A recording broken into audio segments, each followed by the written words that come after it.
मैंने एक topic discuss किया था, उसमें हमने डिस्कस किया था ओरिएंटेशन ऑफ हैलोजन, यानी कि हैलोजन के ओरिएंटेशंस क्या होते हैं। In this video we will discuss about selectivity and reactivity of halogen.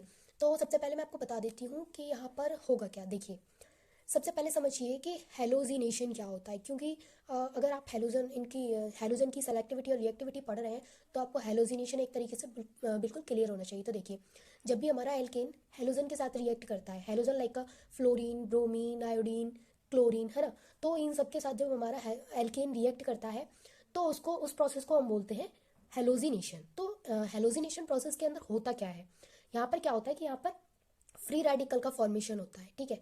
और फ्री रेडिकल की स्टेबिलिटी की बात बताऊं तो फ्री रेडिकल की स्टेबिलिटी टर्सरी की सबसे ज़्यादा होती है। अगर हम हेलोजिनेशन देख रहे हैं और उसमें फ्री रेडिकल की स्टेबिलिटी देख रहे हैं तो टर्सरी की सबसे ज़्यादा होती है, सेकेंडरी की कम होती है और प्राइमरी की सबसे ज़्यादा कम होती है। तो वहाँ पर होता क्या है जो मैं आपको बता रही हूँ हेलोजिनेशन में, कि अगर हम एल्केन को रिएक्ट करवाते हैं क्लोरीन यानी कि किसी भी हेलोजन के साथ, तो क्या होगा कि जो हमारा एल्केन है उसमें से हाइड्रोजन रिमूव होता रहेगा और क्लोरीन को अपने पास अटैच करता रहेगा। और ये प्रोसेस हमारा तब तक चलेगा जब तक कि हाइड्रोजन खत्म नहीं हो जाते, ठीक है। मैं आपको एक एग्जाम्पल की हेल्प से समझाती हूँ तो आपको क्लियर हो जाएगा। देखिए, मैं आपको समझाती हूँ कि किस तरीके से हेलोजिनेशन होता है। तो यहाँ पर जैसे मेरे पास ये क्या है, ये एल्केन है, और इसका नाम क्या है, इसका नाम है मीथेन। और इसको हम रिएक्ट करवाते हैं किसके साथ, क्लोरीन के साथ, यानी कि हेलोजन के साथ। तो क्या होगा, यहाँ से एक हाइड्रोजन निकलेगा। तो जब यहाँ से एक हाइड्रोजन निकलेगा तो क्या बनेगा, CH3। और एक Cl यहाँ से उठ के इसके पास जाकर के अटैच हो जाएगा, ठीक है। अगेन इसको Cl2 के साथ यानी क्लोरीन के साथ रिएक्ट करवाते हैं तो यहाँ से फिर से एक हाइड्रोजन निकलेगा। तो क्या होगा, CH2, और एक और क्लोरीन इसके पास आ जाएगा तो Cl2। अगेन इसको रिएक्ट करवाते हैं क्लोरीन के साथ तो यहाँ से एक और हाइड्रोजन निकलेगा तो एक हाइड्रोजन बचा, फिर Cl3।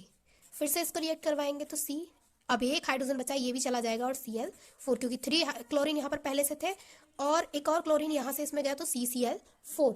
मतलब कि मेरा कहने का मतलब क्या है वो समझने की कोशिश कीजिए कि हेलोजिनेशन में क्या होता है कि जब भी कोई एल्केन किसी हेलोजन के साथ रिएक्ट करता है तो जो एल्केन है हमारा उसमें से हाइड्रोजन निकल जाता है और जो हमारा हेलोजन है वो उससे जाकर के अटैच हो जाता है। तो ये हाइड्रोजन कब तक निकलेगा, ये हाइड्रोजन जब तक निकलेगा जब तक ये खत्म नहीं हो जाएगा। हाइड्रोजन खत्म, यहाँ पे you can see CCl4, carbon tetrachloride, hydrogen तो खत्म हो गया। तो क्या होगा यहाँ पर, क्लोरीन। अब यहाँ पर ये प्रोसेस हमारा यहीं हो रुक जाएगा। क्यों, क्योंकि हाइड्रोजन, हेलोजिनेशन में क्या होता है, हाइड्रोजन रिमूव होता है एल्केन से और हेलोजन अटैच होता है हाइड्रोजन की जगह पर। अब ये हाइड्रोजन कब तक रिमूव होगा, जब तक ये खत्म नहीं हो जाता। तो CH4 था यहाँ पर और यहाँ पर एक भी H नहीं बचा है, ठीक है। अब हम हमारे मेन टॉपिक पर आते हैं।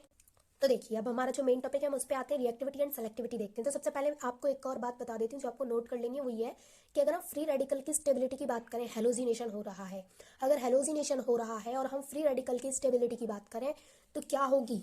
देखिए, मैं यहाँ नोट कर देती हूँ, फ्री रेडिकल की स्टेबिलिटी क्या होगी अगर हेलोजिनेशन हो रहा है तो टर्सरी, सेकेंडरी, देन प्राइमरी, ठीक है। ये होगी हमारी किसकी स्टेबिलिटी, फ्री रेडिकल की स्टेबिलिटी। इसके हिसाब से हम बता देंगे कि कौन सा प्रोडक्ट ज़्यादा क्वांटिटी में, अगर अगर कोई प्रोडक्ट ज़्यादा क्वांटिटी में बन रहा है फ्री रेडिकल, अगर हम फ्री रेडिकल देख रहे हैं, फ्री रेडिकल देख रहे हैं हेलोजिनेशन के, और हमें पता चल रहा है कि कोई प्रोडक्ट ज़्यादा क्वांटिटी में बन रहा है, ज़्यादा अमाउंट में बन रहा है, तो हम उसके फ्री रेडिकल देख करके बता सकते हैं कि ये प्रोडक्ट ज़्यादा अमाउंट में क्यों बन रहा है। क्यों बन रहा है, क्योंकि वो फ्री रेडिकल की स्टेबिलिटी की वजह से बन रहा है। टर्सरी वाला ज़्यादा बनेगा, सेकेंडरी वाला उससे कम बनेगा, प्राइमरी वाला सबसे कम बनेगा। क्यों, क्योंकि टर्सरी वाला ज़्यादा स्टेबल है इसलिए वो सबसे ज़्यादा बनेगा, ठीक है। चलिए अब यहाँ देखिए, reactivity of halogen are as follows. अगर हेलोजन की रिएक्टिविटी की बात करें तो सबसे ज़्यादा रिएक्टिव कौन होता है, fluorine, then chlorine, then bromine, then iodine. ये भी आपको याद रखना है कि अगर हमें कोई भी पूछने लग जाता है कि हमारे जो हेलोजन है उनकी रिएक्टिविटी में किसकी रिएक्टिविटी ज़्यादा है, किसकी रिएक्टिविटी कम है, तो ये यहाँ पर ये सीक्वेंस लिख रखा है, ये ऑर्डर है रिएक्टिविटी का। हेलोजन्स की रिएक्टिविटी किसकी ज़्यादा है इन चारों में से, ये सी, ठीक है। अब हम आते हैं हमारे एग्जाम्पल पे। अब इसकी एग्जाम्पल की हेल्प से आपको मैं समझाती हूँ कि हम किस तरीके से पता लगा सकते हैं कि किसकी रिएक्टिविटी ज़्यादा है और किसकी सेलेक्टिविटी कम है। तो देखिए, यहाँ पर हमारे पास ये ब्यूटेन दे रखा है C4H10, ठीक है। अब हम ब्यूटेन की रिएक्शन क्लोरीन से करवा रहे हैं और दूसरी तरफ ब्रोमीन से करवा रहे हैं, दोनों ही हेलोजन है, दोनों केस में हेलोजन है। एक बार हम क्लोरीन के साथ करवा रहे हैं, एक बार ब्रोमीन के साथ करवा रहे हैं। तो क्लोरीन के साथ करवा रहे हैं तो हमारा क्या आ रहा है, ब्यूटाइल क्लोराइड आ रहा है 28% और सेकेंडरी ब्यूटाइल क्लोराइड आ रहा है 72%। और जब हम ब्रोमीन के साथ करवा रहे हैं तो ब्यूटाइल ब्रोमाइड आ रहा है 1.8% और सेकेंडरी ब्यूटाइल ब्रोमाइड आ रहा है 98.2%। तो क्या आप मुझे बता सकते हैं कि इन दोनों में सिर्फ कितना चेंजेस है? सिर्फ यहाँ पर क्लोरीन है और यहाँ पर ब्रोमीन है। तो क्या आप मुझे बता सकते हैं कि ब्यूटाइल क्लोराइड 28% क्यों आ रहा है और सेकेंडरी ब्यूटाइल क्लोराइड 72% क्यों आ रहा है?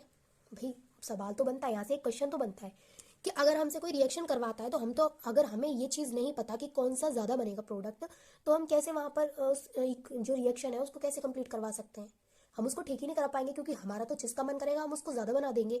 हमें ये नहीं पता कि ब्यूटाइल क्लोराइड कम बनेगा और सेकेंडरी ब्यूटाइल क्लोराइड ज़्यादा बनेगा, तो हम तो इसको 72 और इसको 28 करवा देंगे, पर रिएक्शन तो गलत हो जाएगी। तो इसका भी एक प्रोसेस है कि क्यों है। देखिए, अगर यहाँ पर मैं ये बोल रही हूँ कि ये 28% बन रहा है, ये 72% बन रहा है, तो क्यों बन रहा है इसका मैं आपको समझाती हूँ कि ये क्यों बन रहा है। ठीक है, इसका भी सोल्यूशन है कि ये क्यों बन रहा है। देखिए, तो मैं आपको सबसे पहले इजी लैंग्वेज में समझाती हूँ। तो देखिए क्या होगा, यहाँ पर मैं आपको खुद से एक एग्जांपल करके बताती हूँ तो आपको अच्छे से क्लियर हो जाएगा। देखिए यहाँ पर जैसे मैंने अभी बोला कि मैंने क्या लिया है, मैंने ब्यूटेन लिया है। ऊपर जो मैं अभी रिएक्शन करवा रही थी उसमें क्या लिया था, मैंने ब्यूटेन लिया था। तो यहाँ पर मैंने ये ब्यूटेन ले लिया है और इसकी रिएक्शन मैं सबसे पहले करवा रही हूँ क्लोरीन के साथ। अगेन मैं आपको ब्रोमीन के साथ करके बताऊंगी, लेकिन मैं पहले क्लोरीन के साथ करके बता रही हूँ और आपको समझाने की कोशिश करती हूँ कि 28% क्यों बन रहा है ब्यूटाइल क्लोराइड और 72% क्यों बन रहा है सेकेंडरी ब्यूटाइल क्लोराइड। इसका जो पूरा फंडा है वो मैं आपको क्लियर कर दूंगी। ठीक है, तो देखिए यहाँ पर, अब देखिए ये वाला हमारा प्राइमरी कार्बन है, ये वाला भी हमारा प्राइमरी कार्बन है, ये सेकेंडरी कार्बन है, ये भी सेकेंडरी कार्बन है। कैसे बोल दिया मैंने प्राइमरी है? देखिए, क्योंकि इस कार्बन से सिर्फ एक कार्बन अटैच है, ये वाला। ये वाले कार्बन की बात करें तो इस कार्बन से दो कार्बन अटैच है, ये वाला प्लस ये वाला कार्बन। तो ये क्या है, ये सेकेंडरी है, ये भी सेकेंडरी है और ये इससे भी एक ये वाला अटैच है, तो ये प्राइमरी है। तो मैं यहाँ पर ऐसे नोट कर देती हूँ ताकि आपको क्लियर हो जाए। देखिए, अब ये तो हो गए प्राइमरी कार्बन और ये होगा सेकेंडरी कार्बन। तो मैंने आपसे बोला था कि हाइड्रोजन रिमूव होता है, ठीक है ना। मैंने क्या समझाया था आपको कि जब एल्केन की रिएक्शन हम करवा रहे थे हैलोजन के साथ, तो हाइड्रोजन हमारा क्या हो रहा था, एल्केन में से वो रिमूव हो रहा था और उसकी जगह पे क्या हो रहा था, क्लोरीन अटैच हो रहा था। ठीक है, अब आप मुझे ये बता देंगे कि इसमें से कौन सा हाइड्रोजन रिमूव होगा? प्राइमरी % ये है और 72% ये है। ये प्रोडक्ट कहीं ना कहीं कहाँ से रिलेट होता है? ये प्रोडक्ट रिलेट होता है इन हाइड्रोजन से। कौन सा हाइड्रोजन हमने इसमें से निकाला है उसके बेस पर ये हमारे प्रोडक्ट कोई ज्यादा क्वांटिटी में बन रहा है, 28% बन रहा है, तो मतलब इसमें से कोई एक हाइड्रोजन निकाला गया है। तो कौन सा निकाला गया है? और ये प्रोडक्ट 72% बन रहा है, तो मतलब इसमें से कौन सा हाइड्रोजन निकाला गया जो हमारा जो प्रोडक्ट बन रहा है वो ज्यादा क्वांटिटी में मिल रहा है, और कौन सा ऐसा हाइड्रोजन निकाला गया कि प्रोडक्ट कम क्वांटिटी में मिल रहा है। तो देखिए मैं आपको यहाँ पे अभी क्लियर कराती हूँ, आपको एकदम अच्छे से क्लियर हो जाएगा कौन सा निकाला गया। देखिए, अगर मैं 1 डिग्री यहाँ से निकालती हूँ, यानी कि प्राइमरी हाइड्रोजन निकालती हूँ, तो मेरे पास प्रोडक्ट आएगा CS2 CS2 CS2 और ये फ्री रेडिकल। यानी अब ये कौन सा फ्री रेडिकल आया मेरे पास? अभी आया है मेरे पास प्राइमरी फ्री रेडिकल। ठीक है ना, कौन सा फ्री रेडिकल है ये आया है मेरे पास प्राइमरी फ्री रेडिकल। क्यों आया? क्योंकि मैंने यहाँ से प्राइमरी जो कार्बन है उसमें से हाइड्रोजन को रिमूव किया है। अब अगर मैं बात करूँ कि अगर मैं सेकेंडरी वाले में से हाइड्रोजन को रिमूव करती हूँ तो मेरे पास क्या आएगा प्रोडक्ट? मेरे पास आएगा CS3 CS2 और मैं इस सेकेंडरी में से रिमूव करती हूँ तो ये हो जाएगा CH, इस पे फ्री रेडिकल, और यहाँ आ गया CH3। अब यहाँ मैंने कौन सा रिमूव किया है? यहाँ मैंने हाइड्रोजन रिमूव किया है सेकेंडरी। तो यहाँ जो मेरे पास फ्री रेडिकल है वो प्राइमरी है, यहाँ जो मेरे पास फ्री रेडिकल है वो सेकेंडरी है। अब थोड़ा सा एग्जाम्पल की तरफ चलिए। यहाँ जो क्लोरीन अटैच है वो इसके पास अटैच है और यहाँ जो क्लोरीन अटैच है वो सेकेंडरी के पास अटैच है। अगेन आपको थोड़ा सा और कंफ्यूजन है, मुझे पता है, तो मैं आपको फिर से देखिए सिंपल और इजी लैंग्वेज में बताती हूँ। अब आपको इतना तो अच्छे से क्लियर हो गया ना कि मैंने अगर 1 डिग्री में अगर मैंने जो प्राइमरी हाइड्रोजन निकाला तो मेरे पास ये प्रोडक्ट आया, और जो मैंने सेकेंडरी हाइड्रोजन निकाला तो मेरे पास ये प्रोडक्ट आया। अब मैं क्या करूँगी, अब मैं इन दोनों की रिएक्शन किसके साथ करवा दूंगी? मैं इन दोनों की रिएक्शन हाइड्रोजन यानी क्लोरीन के साथ करवा दूंगी। ठीक है, यहाँ मैंने क्लोरीन के साथ करवाया। सबसे पहले क्या हुआ कि सबसे पहले यहाँ पर क्या हुआ, फ्री रेडिकल का फॉर्मेशन हुआ। ठीक है, अब फ्री रेडिकल का फॉर्मेशन हुआ। अब क्या होगा इसमें कि अब जहाँ पर फ्री रेडिकल है वहाँ से वो फ्री रेडिकल हट जाएगा और क्लोरीन जाकर के अटैच हो जाएगा। तो फर्स्ट प्रोडक्ट मैं इस प्राइमरी को लेती हूँ, यहाँ पर CS3 CS2 और यहाँ पर CH2 है ये, और ये फ्री रेडिकल। तो ये फ्री रेडिकल क्या करेगा, एक जो क्लोरीन है इसके पास वो फ्री रेडिकल को ले लेगा और एक क्लोरीन इसको ये दे देगा। तो हमारे पास प्रोडक्ट क्या आ गया, ये प्रोडक्ट आ गया। ये क्या है हमारा, ये है ब्यूटाइल क्लोराइड। दूसरा प्रोडक्ट क्या आया, एक प्रोडक्ट तो अगर हमने प्राइमरी हाइड्रोजन यहाँ से निकाला तो एक प्रोडक्ट ये आ गया। अगर हम सेकेंडरी हाइड्रोजन यहाँ से निकालते तो दूसरा प्रोडक्ट मतलब इससे रिलेट करके आएगा कुछ। इसमें अब इसमें क्लोरीन अटैच होगा तो इसमें करते हैं CS3 CS2। अब देखिए यहाँ पर है फ्री रेडिकल सेकेंडरी नंबर, तो यहाँ से फ्री रेडिकल हटेगा, क्लोरीन फ्री रेडिकल हटेगा और इससे क्लोरीन लेगा, तो क्या आएगा यहाँ पर Cl अटैच हो जाएगा और यहाँ पर CH एज इट इज आ जाएगा। तो ये क्या हो गया, ये सेकेंडरी वाला हो गया। ठीक है, अब देखिए मैं आपको क्या समझाने की कोशिश कर रही हूँ उस पर ध्यान दीजिए। देखिए, मैंने सबसे पहले ब्यूटेन लिया, मैंने उसमें फ्री रेडिकल का फॉर्मेशन करवाया। सबसे पहले मैंने क्लोरीन को लेकर के प्राइमरी हाइड्रोजन को निकाला तो मेरे पास ये प्रोडक्ट आया। फिर मैंने सेकेंडरी हाइड्रोजन को भी निकाल के देख लिया तो मेरे पास ये प्रोडक्ट आया। फिर मैंने उसको क्लोरीन के साथ रिएक्शन करवाई, तो जहाँ पर प्राइमरी हाइड्रोजन रिएक्ट करवाया था, जहाँ पर मैंने ये मेरे पास प्राइमरी फ्री रेडिकल बनाया, तो मैंने प्राइमरी फ्री रेडिकल की जगह पे क्या लगा दिया, क्लोरीन। यहाँ मेरे पास सेकेंडरी नंबर पर फ्री रेडिकल बनाया तो मैंने यहाँ पर सेकेंडरी नंबर पर क्या लगा दिया, क्लोरीन। अब इन दोनों में से किसकी स्टेबिलिटी ज़्यादा होगी आप खुद ही बता सकते हैं। जैसे कि मैंने अभी आपको एक चीज़ यहाँ पर नोट करवाई थी। देखिए, मैंने फ्री रेडिकल की स्टेबिलिटी का ऑर्डर नोट करवाया था, 3 degree 2 degree 1 degree, tertiary secondary primary. तो सबसे ज्यादा जो हमारी फ्री रेडिकल की जो स्टेबिलिटी होगी वो टर्सरी की होगी, देन सेकेंडरी की होगी, देन प्राइमरी की होगी। तो अब हमारे पास ये जो प्रोडक्ट आए हैं, एक ये तो हमारे पास 1 डिग्री आया और ये 2 डिग्री, यानी 3 डिग्री हमारे पास कोई प्रोडक्ट नहीं है। तो क्या आप मुझे बता सकते हैं इन दोनों में किसकी स्टेबिलिटी ज्यादा होगी? ऑफ कोर्स आप बता सकते हैं, क्योंकि आप अभी देख के आए कि जो टर्सरी उसकी सबसे ज्यादा सेकेंडरी की उससे कम है, प्राइमरी की सबसे कम है। तो यहाँ पर टर्सरी नहीं, यहाँ पर सेकेंडरी और प्राइमरी में अगर हमको देखना है, दोनों के बीच में देखना है तो किसकी ज्यादा होगी? जाहिर सी बात है सेकेंडरी की ज्यादा होगी। तो प्रोडक्ट जो हमारी स्टेबिलिटी है वो सेकेंडरी की ज्यादा होगी, तो प्रोडक्ट का जो फॉर्मेशन होगा वो सबसे ज्यादा सेकेंडरी का होगा, क्योंकि हर देखिए कोई भी रिएक्शन होती है तो सभी क्या चाहते हैं कि हम रिएक्शन करने के बाद, हम रिएक्ट करने के बाद हम स्टेबल हो जाए। हर इंसान स्टेबल होना चाहता है ना, वैसे ही ये कंपाउंड, ये मॉलिक्यूल्स क्या चाहते हैं, ये भी स्टेबल होना चाहते हैं। हर इंसान चाहता है कि वो स्टेबल हो जाए, उसको भागना ना पड़े किसी चीज के लिए, वो एकदम फिक्स्ड हो जाए, है ना। तो हमारे पास जो प्रोडक्ट सबसे ज्यादा बनेगा वो कौन सा बनेगा? जाहिर सी बात है वो बनेगा जिसकी स्टेबिलिटी ज्यादा होगी। स्टेबिलिटी किसकी ज्यादा है? 2 डिग्री की ज्यादा है, तो 2 डिग्री बनेगा, यानी सेकेंडरी ही बनेगा। तो मैंने आपको क्या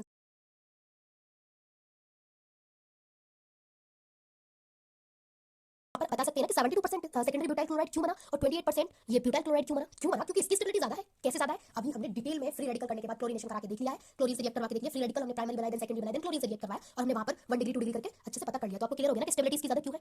और स्टेबिलिटी तो इसकी ज्यादा, ये तो पता चल गया, आपको ये तो पता चल गया कि 72% ये क्यों मिला है, 72% ये क्यों नहीं मिला, क्योंकि स्टेबिलिटी ऑर्डर कुछ ऐसा है कि टर्सरी है, फिर सेकेंडरी, फिर प्राइमरी, और ये वाला प्राइमरी इस वजह से कम बना है और ये वाला सेकेंडरी इस वजह से ज्यादा बना है। अब एक चीज देखिए यहाँ पर, अब यहाँ पर ये ओनली 1.8% बना है और ये 98.2% बना है, तो यहाँ पर भी ज्यादा स्टेबल है और ये कम, सेकेंडरी और ये प्राइमरी इस वजह से बना है। लेकिन एक चीज क्लोरीन, यहाँ पर जैसे मैंने भी आपको बताया कि रिएक्टिविटी ऑर्डर कुछ ऐसा होता है कि फ्लोरीन ज्यादा रिएक्टिव होता है, देन क्लोरीन होता है, देन ब्रोमीन, देन आयोडीन। तो क्लोरीन क्या है हमारे यहाँ पर? क्लोरीन हमारा मोर रिएक्टिव है। क्लोरीन क्या है हमारा यहाँ पर? क्लोरीन बहुत ज्यादा रिएक्टिव है और लेस सिलेक्टिव है, यानी कि क्लोरीन जो है हमारा उसकी सिलेक्टिविटी कम है, रिएक्टिविटी ज्यादा है। वहीं मैं इस ब्रोमीन की बात करूँ तो ब्रोमीन हमारा लेस रिएक्टिव है और मोर सेलेक्टिव है। तो चीज नोट करनी है आपको, क्लोरीन मोर रिएक्टिव है एंड लेस सेलेक्टिव है, ब्रोमीन मोर सेलेक्टिव है एंड लेस रिएक्टिव है। ठीक है, तो आई होप कि आपको सेलेक्टिविटी एंड रिएक्टिविटी अच्छे से क्लियर हो गया होगा। And thanks for watching this video.